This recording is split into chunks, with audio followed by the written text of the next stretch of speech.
Okay, three, two, one. We are live here with Alphonse from Airsoft Alfonse. How you doing, man? Hello there. How's it going, man?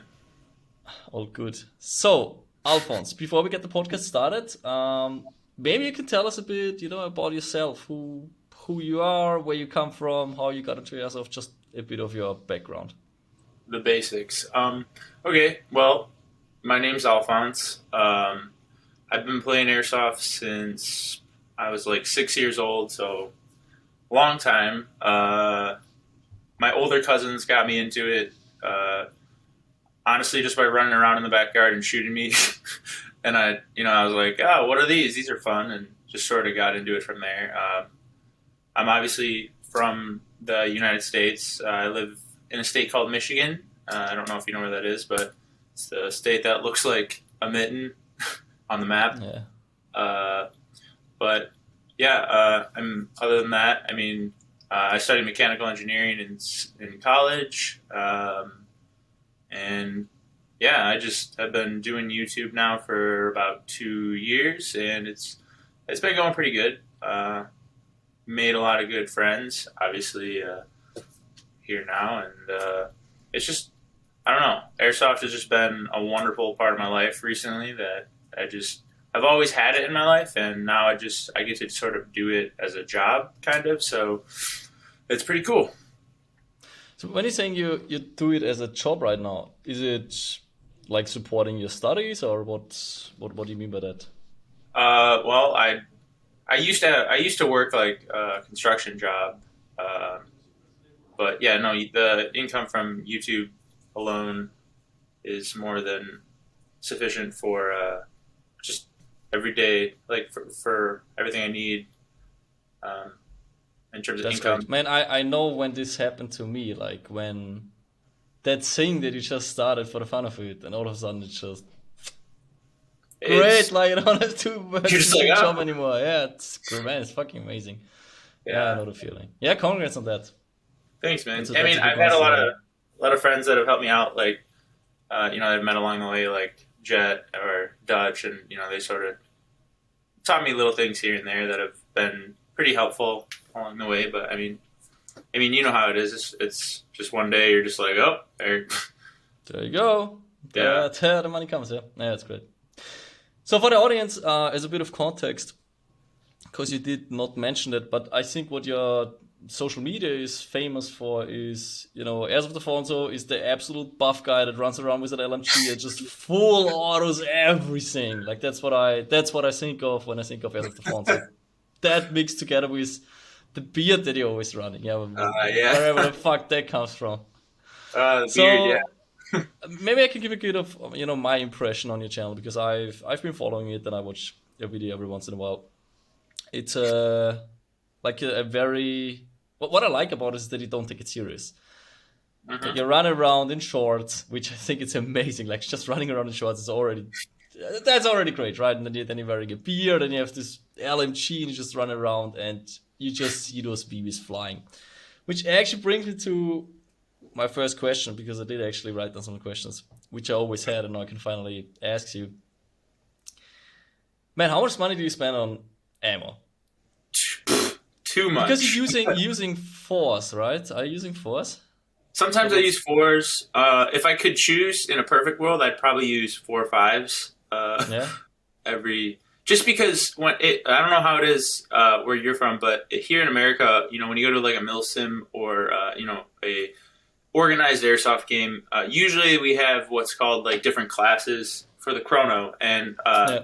LMGs are usually allowed to shoot 1.88 joules or in some cases 2, Yeah, and same so here. just at that higher joule limit, I've just noticed that the heavier BB weights just perform so much better at distance, and obviously like with sniping, less horizontal sway, at the end of the trajectory, and you're really getting the most out of your hop up, and so Yeah. uh, it sort of turns it into more of a hybrid role, which I know some people don't like, but I'm like, I don't really care. But it's sort of like a hybrid sniper support role because you really do get that extra range that you get when you're using a sniper rifle, but you also get the sustained full auto fire, which I think is super effective and quite frankly underutilized by a lot of people. It's sort of Definitely, yeah. which is When I which is watch why. those, No, go ahead. when I watch those videos, I just feel like how are AG players not using more full auto? Like, I think everyone always wants to be cool and like use semi. Oh, I'm that precision guy. I just use semi. But man, full auto is just absolutely effective. It's devastating when you look at how those people are just falling. Yeah, if you just keep pumping out those heavy rounds. Yeah, well, And actually, I. Well, I was just going to say, just to clear it up, in the U.S., most games that I go to that you see videos at, riflemen, or just if you have a regular M4 or any, rifle platform, they're usually restricted to semi-auto. So Okay. that the advantage of having the LMG is that you get to use full auto, but it's obviously more cumbersome and it's heavier, and it's not. Some people may have said that it's not ideal for CQB, but you get that you make up for it by getting full auto. So it's sort of like a balancing thing, and that's where it really shines when when riflemen aren't allowed to full auto.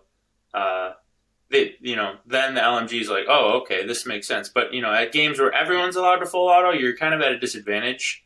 If I just show up to my local field where most times everyone can full auto, you're kind of just like larger, heavier gun, making it harder with Yeah. So I get that. Yeah. So, man, I never really followed LMG rules and how to make the best out of it. But I absolutely agree. Okay, it's heavier, it's bigger. So in the real world, in the firefight, it does shoot a 7.62, for example. Or at least that's what we use in Austria for the LMG. So it shoots further, it shoots harder, just like in the real one. But it's heavier, so it's kind of like makes sense. Yeah. But what I was always wondering is, the only rule there is really it needs a box mag, right? Is that it? Or does it need to be more? Does it have to have a real belt-fed counterpart, like a real steel one? So most event companies, they just go by the book of, if it's a true support weapon platform, in the real world, then it's sort of, it's basically considered okay. And it gets a little bit finicky when you start talking about things like the Shrike, like the Shrike kit, because there's several, like for the Crytek LMG or the GG. That's where it gets fishy, yeah. it's sort of cheating. I don't want to say cheating. Because technically the Shrike kit is a belt-fed, upper receiver for an AR, and technically speaking, it's that makes it a support platform. But no real military, uses it in any. It's not issue, a standard issue thing, but. I think it's good in a way, because there are some people that aren't really strong. They're younger maybe, and they want to get into the LMG game, and it's a good way to sort of segue that thing, because there are some LMG platforms like the PKM or the 240 that are just obnoxiously big that aren't very practical, and quite frankly, a lot of people might not be able to really use it all day. So in that regard, I understand, but there is sort of kind of you're like, it's just not, like an AR with a box mag, yeah. I don't want to be mean. I'm happy that anyone comes and plays Airsoft, and that's kind of the cool thing. But yeah, it is kind of gaming the game in a way, but you can't just shove an M4. Like, you couldn't just take the average M4, just shove a box bag and be like, LMG. Yeah, that's not how it works. Yeah, that's what I was wondering, because. Very often in Airsoft, people try to find those, just loopholes, basically. Yeah. At which point is it a DMR, Oh, I have a suppressor in front of my AR, so it's a DMR, and now I can... DMR! Yeah. And then it goes the other way around, where, okay, maybe it's an SR25, but the guy made the barrel, like, I don't know, like 20 centimeters short. So it's an S25, but it's like CQB 762. Yeah. Or like the G&G GR25, there's just so many, there's not really a clear rule set. And I think so far it hasn't been an issue, but I think what you, already started, and what you will move forward is a trend towards LMGs. I think people realize, actually this looks cool and it makes sense. And if you have the money to afford the ammo, man, it's a cool role to play. Yeah, it's a lot of fun. Yeah, I mean, and that's kind of why I started making videos, because it was, I mean, to be honest, back I'd say 2016 or 2017, yeah, I didn't really do YouTube or anything like that. I played Airsoft, you know, but I was still in college, and so I would always watch Airsoft videos, and obviously I used to watch, you know, the classic Novrich videos, and at the time Jet or Dutch the Hooligan, you know, that was when he first started, and you know, I enjoyed watching your guys' videos, but I just have always been into LMGs for some reason, and I just always felt that there was some sort of missing. Like I was no one's doing this, and then eventually I'll just do it myself. Yeah, exactly. Yeah. No, absolutely agree. Yeah. You know, if you say that you said that you agree that if, you know, someone wants to get into the LMG role, and like a Crytek with the, you know, with the box mag on it is one way to get into it. I agree on this as well, because there's so little LMGs on the field, and maybe this could make this role a bit more attractive. While at the same time, a lot of people disagree with LMGs because, you know, it all looks cool until you get full auto by LMG, and then people all of a sudden start bitching about it, and they don't support the role anymore. Welcome to my life. Yeah, that feels like what. Yeah, I could imagine if you run this role, people in the beginning go, "Yeah, great LMG on our team," and then the other team is just like, "Fuck this guy, he's just always shooting everyone." Yeah, no, it's definitely a double-edged sword, and I mean, trust me, I've been on the receiving end of an LMG in a great position, and I'm just like, God, like shit, like you know, it's brutal. If you're in a good spot and the person knows what they're doing, it's not fun. But I mean, that's the beauty of, I think, the other side of the coin, where it's like it can really, you know, you can really get some things done with your team, and you can sort of use it like a chess piece, if you will, you know. And that's the thing I always tell people. You know, some people like watch my videos and think it's just a one-man show. I just run around and just destroy everyone. It's like, no, you know, yeah, every now and then, but like it's more of like, put me in the right place with the right people, and that's where you really see, you know, like if I'm on a rooftop, you know, shooting people at the bottom, the only reason I'm still up there for as long is because I have, you know, teammates helping me out, watching, you know, holding security or doing, you know, because I have usually with MMGs or LMGs, I have a 50-foot minimum engagement distance, you know, if I'm shooting the higher joules.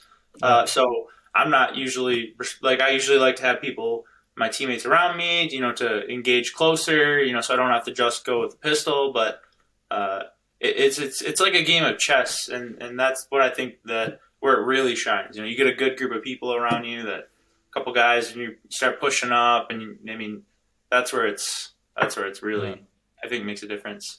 Okay. If you would, you know, if someone walks up to you, okay, actually two scenarios. Someone walks up to you who is on a low budget, and someone who walks up to you who's on a high budget. And both of them asks you, hey, I want to go into the LMG rule. Like, what do you recommend? Which platform? Because I know, or at least that's what I've heard, and that's also my own experience from taking them apart.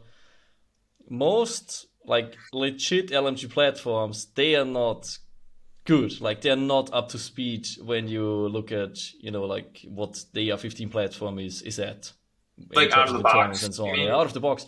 Now, not just out of the box, it's also, you know, you can feed a gun with upgrade parts as much as you want. If there's alignment problems and like basic design support structures are done wrong, you know, you can invest as much money as you want. It's just a piece of crap anyways. It's not gonna work, No, And I feel like that's what LMGs are, right? It's like this huge box, and there's somehow throw the gearbox in there, and it all just wobbles in all directions, and there's too much slack in it. The alignment is not properly done. So your box mag stops working, doesn't feed. Yeah, exactly. No. So that's what I'm wondering. Again, if a high budget guy comes to you or a low budget guy comes to you, what do you tell those people? Like, how do you get into it?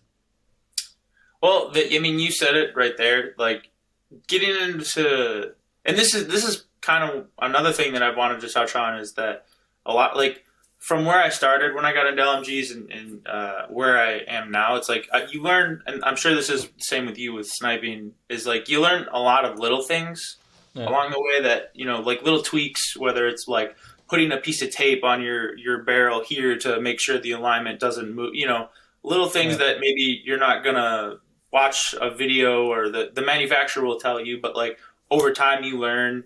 You know, like for example, in the LMG, it's usually always things with the box mag and just very simple things because that seems to be one of the most common. Like it's just a meme at this point where it's just like LMG guy newer, just box mag's not working. Like what a surprise, you know. It's just because it's just an added variable to the equation, like you said, with you don't have the other things where it just things can go wrong, and usually they do. But the other issue is, like you said, out of the box, most support weapons they're not very, like, there's things wrong with them out of the box. Like in the case of all the A and K LMGs, for some reason, I don't know what it is, but the manufacturers decide so the hop-up window on their stock hop-ups is like cylindrical, like a little hole, instead of, you know, like a normal square, or maybe you get an elongated one.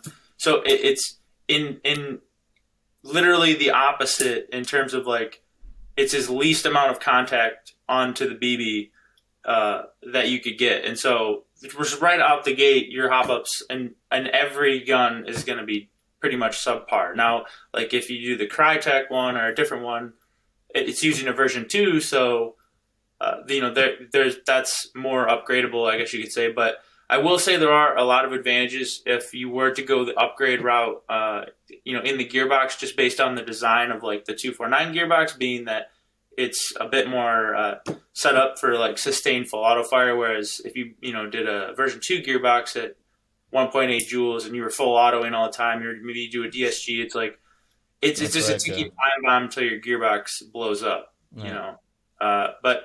Well, to answer the other part of your question, for a newer player, whether high budget or low budget, I mean, I would say just get started. Pick something that you like. You know, I get the questions all the time, like, what's the best support weapon out of the box? And like, well, I don't really know that there's a best, because, like you said, they all have their own set of issues. You know, I would say the PKM seems to be like, there's a couple key features that I think make LMGs really great, and sometimes people will get into arguments with me in the comment section, but I think a key principle is having the box mag linked to the trigger, so that when you pull the trigger, the box mag's automatically winding, and that solves two problems. One, you're not overfeeding. So like a lot of box mag problems are caused by, you know, how some mags will have the push to wind button or, you know, the high cap. Well, the overwinding will create back pressure, which will break the poor quality plastic gears in the box mag, or something will just go wrong, and then boom.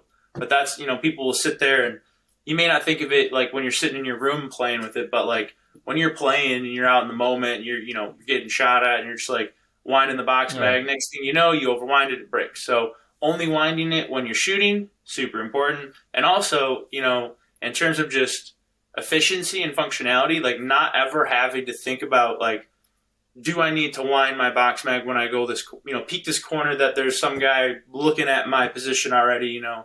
It's just, you take that out of the game, and it's like every time you pull the trigger, you know you're going to shoot. And so a stock PKM out of the box is one of the few AEGs that comes literally wired to the trigger. There's a few others that have like sound control, but in my opinion, those are, you know, it works. But again, like, if every time I usually get an LMG, I immediately just rip the guts out and I'll HPA it, just due to there's just so many more advantages in terms of sustainability, efficiency when it comes to the HPA platform. Where, I mean, it's just a meme at this point. Any of my friends that have LMGs, that I have a lot of friends that will be like, they're like, oh, HPA, gross, you know. Every single one of my friends, their LMG is broken at some point, all the time. Like I have one friend, his name is Kevin. He's been into LMGs, like loves LMGs. Every time we play, something happens to Kevin's LMG. Oh, the gearbox exploded. Oh, the box mag stopped working. You know, it's like, but me, I'm just like, oh, HPA. You know, like I've played in games where I've shot like 9,000 rounds in an hour. You know, whereas you do that with an AEG, like, you know, probably the motor overheats even. Like it's overheat, battery. You know. The only thing you really have to worry about is air with the HPA LMG, and I run a dual tank setup on my back, so I have two 4,500 psi 90 cubic inch tanks linked together, and so I could shoot literally the whole day and not have to worry about air. So that would, like, usually if people ask me like what should you do, I don't really give them like a shortcut way. I just tell them what I do, and I'm like, this is what I think works best. And obviously it's expensive, but I would just say just get started and like slowly upgrade, right? So if you all you can afford is just the base platform, you know, the next thing you should do is upgrade the hop up, right? It's like that you'll get the biggest noticeable difference, I think, out of the hop up, like a good bucking flat hop it maybe. You don't even need to upgrade the barrel if you can't afford that, but you know that would be the easiest, and then just slowly, you know, save your money and go, okay, now I'll upgrade the barrel, and then like, all right, next maybe we'll just HPA it, but that's usually a big chunk, you know, that's like... especially with the double tank, yeah, with the double tank setup. That's $700-ish dollars, you know, extra to the upgrade. Which engine do you have in there? In Yeah. your personal? Right, so, I mean, that's basically, simply put, I would encourage anyone to try it.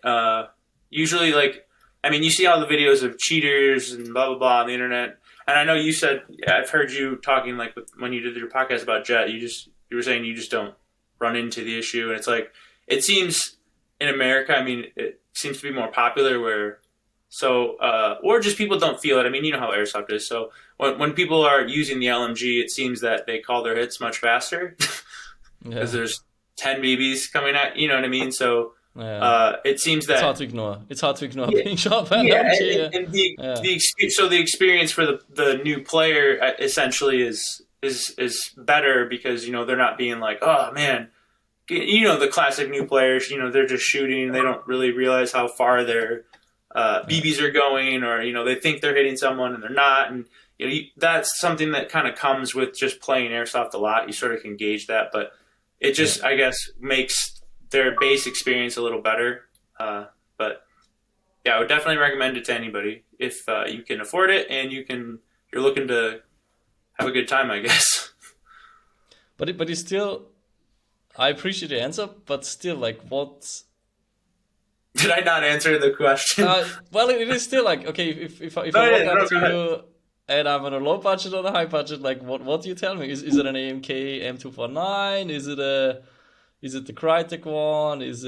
Should I get the new Marui one? Like, which one should I go with? Okay, high budget would 100% go with some version of A&K. Like, if you love PKMs, get the PKM. If you're a NATO kind of guy, get the Mark 46 or the 249, even though they're out of stock everywhere, and I haven't been able to find one for months because I want to build another one. But yeah, do that. For the HPA system, I would definitely do, probably, in my experience, the F2 Polar Star.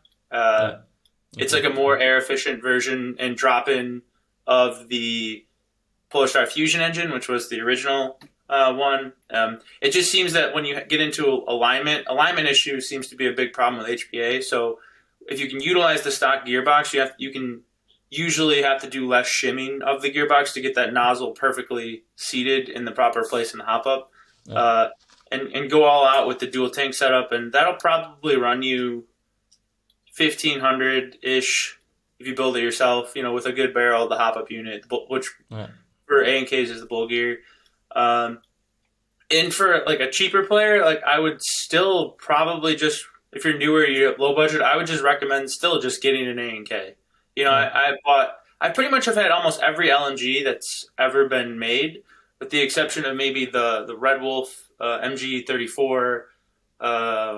There's a few like weird random ones that I still want to get, but like, for example, I thought that the G&G Mark, or the 249 would be better, you know, than the A&K because they use better metals, and you know, I was like, okay, you know, now that I have a little bit more money and I'm making money with the YouTube channel, I'll invest in the more expensive version. And it ended up just being a year project of just a headache. And the hop up unit was an AUG hop up unit, but the dimensions and the specking were just inconsistent. And I worked with Rod from Polar Star, you know, making custom nozzles and this and that, and it just never worked good. And eventually just went back, put it in an A&K body, and it, you know, it worked perfectly. So I just for a newer player, I would just say get one of the A&K LMGs. You know, AK does seem to be absolutely dominant in the LMG market. for the price point and just like from my experience, like the Crytek's been good, but the Crytek's also a little more pricey. You know, so it's like if you consider the Crytek one on LMG, yeah, I think if you consider the Crytek one on LMG, then this is definitely your best bet. Like it's probably a bit more lightweight. But there are a lot of issues, in my opinion, with just the box mag of the Crytek LMG. Oh, okay, I didn't know about that. It's just, I don't know, I love the guys at Crytek, but I just don't know why they designed it the way they did. I mean, I could go into great detail about it. And it's not just me, it seems that a lot of people have the same, you know what I mean? Like, first time I got the gun, I took it out and I made a video, and it was like, the box mag stopped working, and like in the video, I'm sitting there like, smashing the box mag on the ground because it's trying to get it to unjam. Just the way that they designed it in there, there's like a trap door. It's basically an M4 high cap in the middle, like a literal guts of an M4 high cap shoved in the middle. Then there's like a divider, and then there's like a trap door, and in the trap door there holds more BBs, and it's just a lot going on. And like, so if you want to like put more BBs in there, you got to sit there and then like turn the gun upside down, and then like it's not wired to the trigger. There's a button on the bottom, which just back to my point where I was like the key concept of not having to take your hand off the trigger and sit there, because it's like you got a big heavy gun. You don't want to sit like, how accurate are you when you're sitting there holding your LMG with one hand, being like, you know, exactly. In a perfect world, if you're shooting one person, sure, but most of the time it's like there's crowds of people and you're just like, so I would say the AK for sure. What about your hop-up systems? What are you running there? So, from my experience, most of the, like, so for the M60, all A&K, like the PKM, the Mark 46 or 249, all use the bull gear, CNC'd, I don't know if you know what that is, the bull gear hop-up unit. Yeah, but the guys from Russia make it. Yeah, I visited that workshop. Yeah, they actually just sent me a few things, cool but workshop, the key concept with the hop-up unit is simple, like, the stock hop-up units are metal, right? So in theory, you would be like, oh, okay, this is a good hop-up unit. It's workable. The problem is the window. I don't know. In the machining process, their molds are like, all that A&K would have to do to make it better is literally just fix the mold. Like if they just had a stock hop-up window, like it's very frustrating too, because like you literally pull it out and you look at the top. I had one laying around somewhere. You could probably find it and show you, but like, you see that like they start the indentation in the mold for a traditional hop-up square window, but then about, you know, a couple millimeters down, they just go to a cylindrical hole, as if they just drilled the hole and skipped the machining process. And so that's literally the issue there, because can't you file that out? Can't you just like file? You could do that. Yes, that's another option you could do, and I have heard of people doing that. But that, I'm like, it gets to be a pain in the ass, and so I just end up going with the bull gear. Some people just, there are people that can tech on your guns, and then there are just some people where that's just not their thing, and they just are like, I would just rather pay someone. And so, I mean, you could technically, you know, Dremel out the thing, but it's very small, and you know how it is if you're trying to do minor modifications. You know, small, it's hard, high margin of error. We all know. So everyone who tried to upgrade a gun knows. Yeah. We see you all sit in the same boat, man. Yeah. So bull gear hop up, and I usually just flat hop. I've done R hop a few times. You know, like the guys at Umbrella Armory have sent me a few of their R hops before. They're pretty good. But for like, again, the cheapness, a flat hop, you know, depending on which LMG platform, I either use like the G&G green bucking or the Prometheus purple. Sometimes I use a Mad Bull blue. The problem is, like, it seems that the batches of hop-up buckings tend to be different. Like, for a while it was like, oh, the G&G green was working great with mine, with my HPA LMGs, and then it would be like I'd put it in a different one and it just wouldn't work, so I'd switch to the Prometheus. That would work for a while. Then it would be like I'd replace it with a new one, and it just seemed different consistency, and so I'd switch to another one. So, like, if for you know, advice to someone buying it, I would say buy multiple buckings, and then just see which one works. You know, like if you're on, you know, you're on Evic or wherever you're buying your buckings, just put a couple in the cart, and because you never know. Sometimes the bucking will be a great batch, and sometimes it could be maybe the material they used or the mold was bad, but those seems to be the one. I've also tried the Modify pre-flat hopped, which seemed to work pretty well in AEGs, but The gray one. yeah, the gray one. But it tends to be a little soft if you go really heavy in the BBs. I've seen some jams, but yeah. What are the biggest challenges that you're facing if you play with an LMG? Like where would you still see improvement on? You would want to have the weight down, the size down, or those bloody HPA tanks are just dragging. Like where would you like to, your perfect LMG setup? How would that look like? Are you saying what would I change with in the industry, or just like as a player, or? As a player, of course, because that's what your brain is wired around. But if you could, change anything that you want, you could create any product. Like, how would the perfect LMG product look like for you, and maybe also for the masses? Well, kind of basically what I already described. So it definitely be key concept. I'd look at it like there are conceptually key things that make the perfect LMG, and that would be a good hop up out of the box.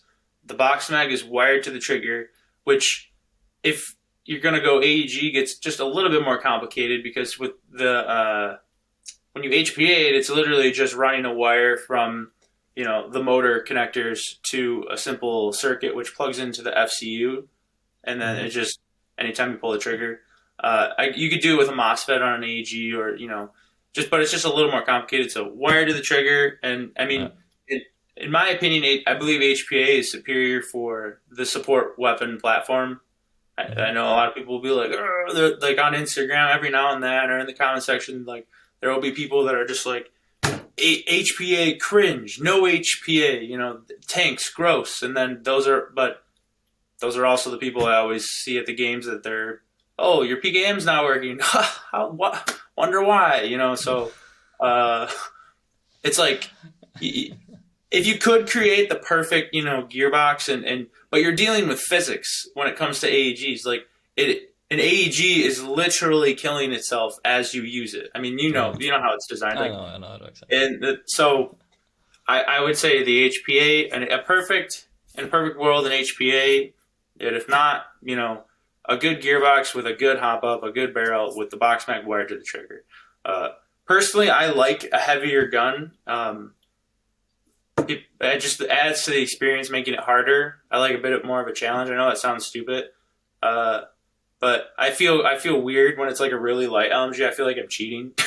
I'm just like, man. What about the Lancer Tactical? Man, I think that it's the Lancer Tactical one. Like, it's a full plastic. I think it's a 2.9. Yeah, they made a polymer version of the featherweight of the 249, which literally, I think one of my heavier metal handguns weighs more. It's insane. I had it in my head, so I was like, "What is that?" Like, this is absolutely ruining the whole LMG rule for all. But to be fair, I feel like if it's for a little kid, I have a lot of younger kids who will come up and be like, "I want to use LMG, but I'm not strong enough," or something like that. I'm like, there you go. But the problem that I found with those is that the hop up unit is proprietary, and it's just, again, right. I don't know why they went with a proprietary hop up unit, but you're right back to the same issue of just hop up unit problem. It's not rocket science. It's literally a couple key conceptual things, like a normal window. Metal is better usually. Very simple things. I just don't understand why companies if it was my money, I can't wrap my head around why someone would go through the whole process of production and machining and put that out. It's unless they've been doing it for so long and they don't want to make a new mold, or it just blows. I could go down the rabbit hole and tell you exactly why. I feel like I met the people who make. I did meet the engineers who did design the LMG from where Lancer Tactical buys from, that factory that makes this LMG. I met the engineers. It's Well, I'd love to talk to them someday. I'm not gonna make this part of this podcast, but man, this factory is wild. It's so wild. It's like one of the wildest factories I've seen so far. Oh boy. Like you need a translator actually to even get anything done in there. But that's a different story. Whole nother topic. But I can tell you that like what's maybe just like a brief cut on okay why stuff like this is happening. So this LMG is made in China, and the problem is that, or the problem, maybe it's not a problem, but the root of it is that airsoft is illegal in China, okay? So it's basically those factories with this huge cultural barrier, the huge language barrier, and not playing the sport, so not knowing about, something like a Marui standard, they cannot, how to explain? So the factory itself is allowed to produce airsoft, okay? They have a license. Yep. But it's not allowed to import airsoft guns into China, which means that they cannot import like a Marui, yeah, or an AK. They cannot get it, even though it is from China, but they cannot get it from one factory to the next one. So they cannot look at standards, right? So they eyeball everything. They look at pictures they can find on the internet. They go like, okay, we're just gonna 3D model after this picture, and in the end you get something that from afar it looks like great. That's exactly the same as the AK. That's it. We got it. Yeah, exactly. But then you look into it, it's completely different. And aftermarket part support is something that doesn't exist in the heads of the engineers because they haven't seen the aftermarket parts. They've never had them in their hands, right? They never tried to upgrade. They just try something that you plug in a battery and it works, and it usually does. I mean, they do a great job at that, but they never consider that people, the first thing they do is they rip out the hob and just put a new one in there. They don't think about this. They go, hey, this is a product, you plug it in, it works. Like, what else do you want? Yeah, so they don't see a guy like you putting an HP engine there, a new hopper unit, a new hopper rubber, like throwing all the shit out that they already designed. Literally, I was going to make a video where it was like how to upgrade your Mark 46, and it was like step 1, take hop up unit, throw in trash. Yeah, yeah, exactly. Yeah. But yeah, no, I totally get it. And like, I feel like with you and sniping and like how you were doing your things with your sniper rifles and whatnot, like that's the sort of stuff that you only get from actually playing. And that seems to be a common theme amongst a lot of things where it's like, if someone actually, is playing and they're doing that, there's certain things like the little things that I was referencing earlier, you learn that you can only learn from that sort of situation, exactly. As opposed to just looking at things and designing it. And that's kind of the thing. Like when I studied mechanical engineering, I would be around a lot of just very like in the office only engineers, and I was more of like the guy that came working construction and, the hands-on practical who learned the engineering second. And so it sort of gave me this different perspective, and I kind of apply that to airsoft and just sort of like you always learn hands-on and then apply, like you being in the room and doing it kind of thing, like gives you a step up in terms of the knowledge, like with you and playing with your snipers or me and LMGs, that just, it could be about anything, but I feel like that's a key concept of who, if you're making airsoft rifles and you don't actually go out and play or you haven't used them, you're missing a huge chunk of, potential information that you can't gather from anyplace else. Yeah. But, which is why usually airsoft guns made in Taiwan are better than the ones made in China, because Taiwan is legal in airsoft is legal in Taiwan, so the engineers designing those guns sometimes play airsoft. Yeah, that's why this connection is happening.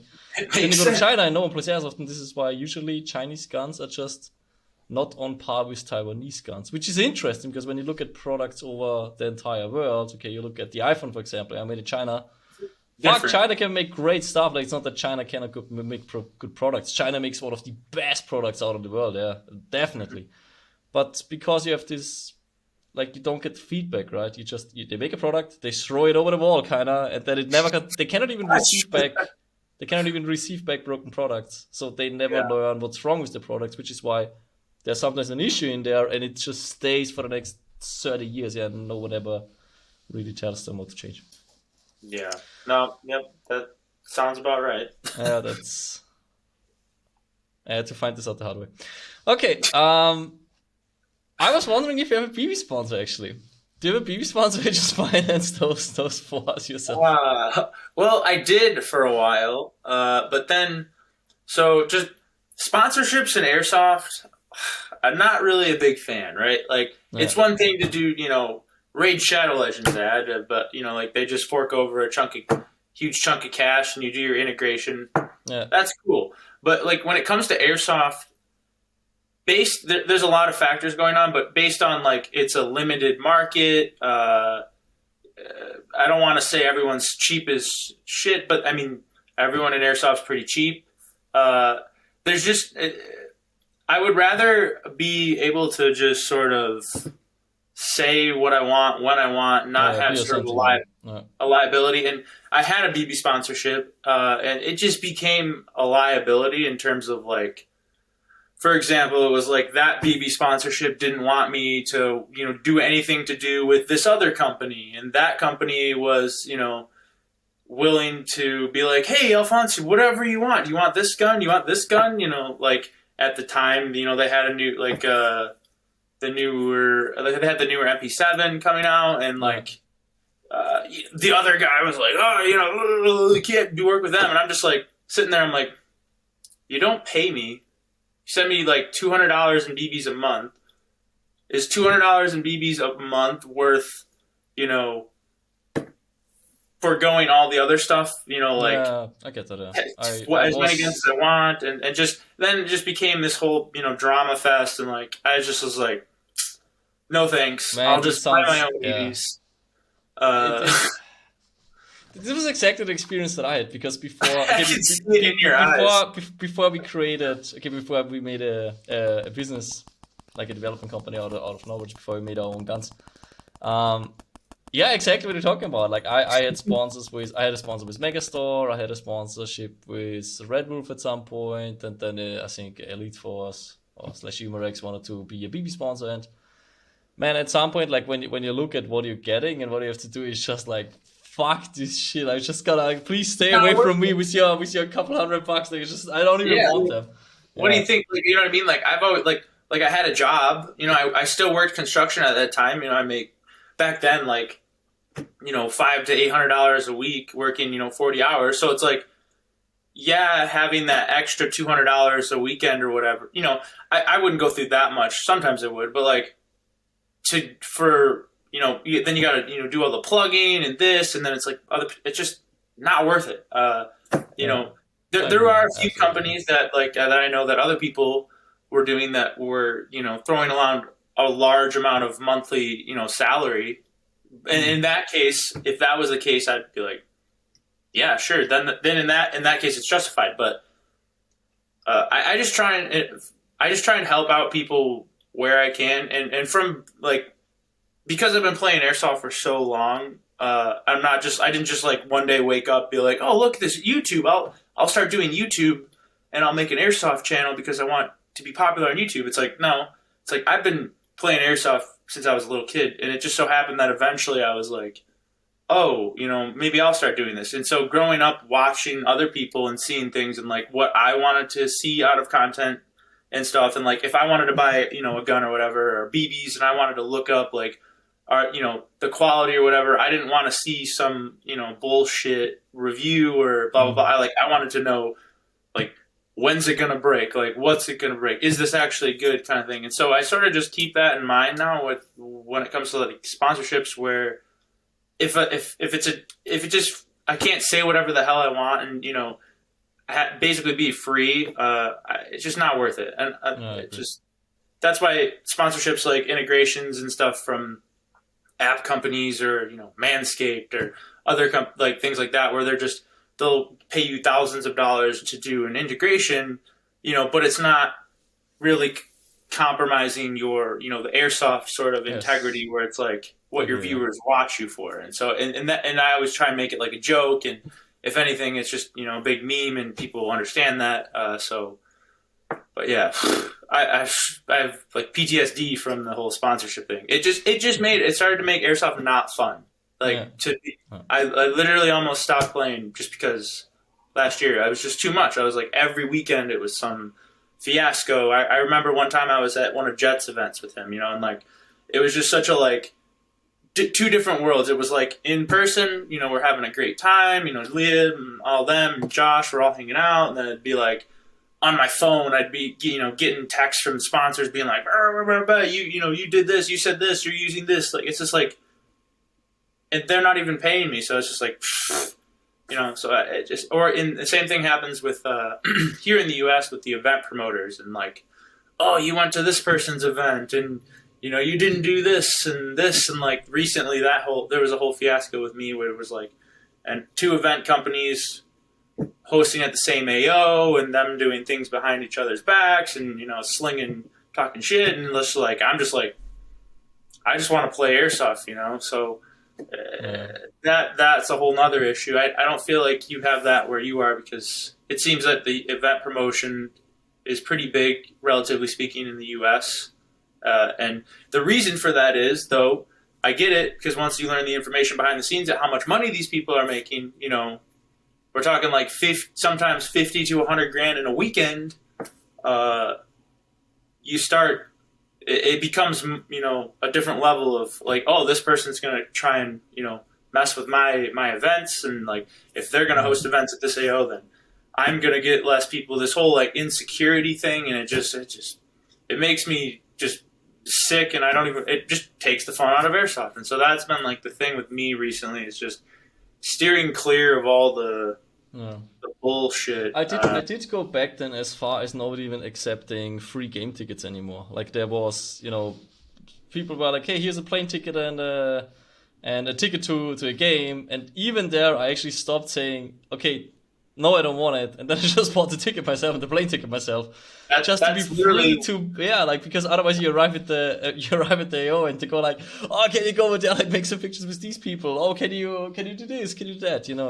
It keeps going. That's literally exactly what I've been starting doing. And like at one time I went to a game and, I used a sponsored ticket. They invited me out, I showed up and I had a horrible experience at the game. Like I had fun, but it was just a mess. And like, some of the game admins were like screaming at me and like there was this one time where like there was a chain link fence. It was like the border of the game, right? At like the game map out of bounds ish area. And one of the game admins had like left the game early and they had decided that it was a good idea to set up their camp right next to the fence, which was in play.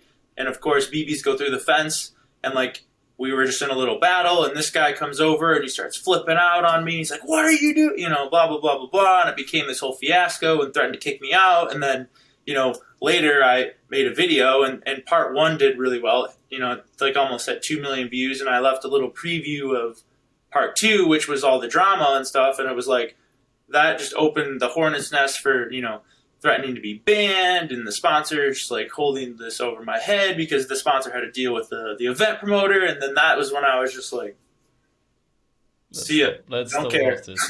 No thanks. Yeah. And that cost me money. As you know, like when you make YouTube videos, it's like they're basically saying, hey, we didn't pay you anything. You're marketing our events for free, which helps sell tickets, but we don't want you to make this. You can't make this video, which will make you, X amount, thousands of dollars, because it'll make us look bad. But we're not going to pay you in any way. You know what I mean? So it's just like, no. So I hope you don't have to experience that over there. But man, it is. There are some really good ones. Like I saw you did the podcast with Bo. Bo's pretty good, and he's pretty chill. From AMS. It was a good point. But I mean, it's cutthroat over here, man. There's a lot of money to be made, and when there's a lot of money to be made, people get weird, man. Like it's like the mafia or the mob, but Airsoft and crime families. Okay, Alphonse, we are hitting the 1 hour mark right there, so we're gonna cut it off. But before we're ending the podcast, actually, can you let people know how they can find your content? Where can they see people getting full ordered by LMGs? Well, if you like overshooting, no, I'm just kidding. My YouTube channel is called Airsoft Alfonse. I have an Instagram and a really small Facebook page, but that's about it. Airsoft Alfonse, everything. Good, so go check it out there, guys. And thanks for joining, Alphonse. Thanks for listening, for all the listeners out there. And we see you guys on the next podcast. Thanks for joining. Bye.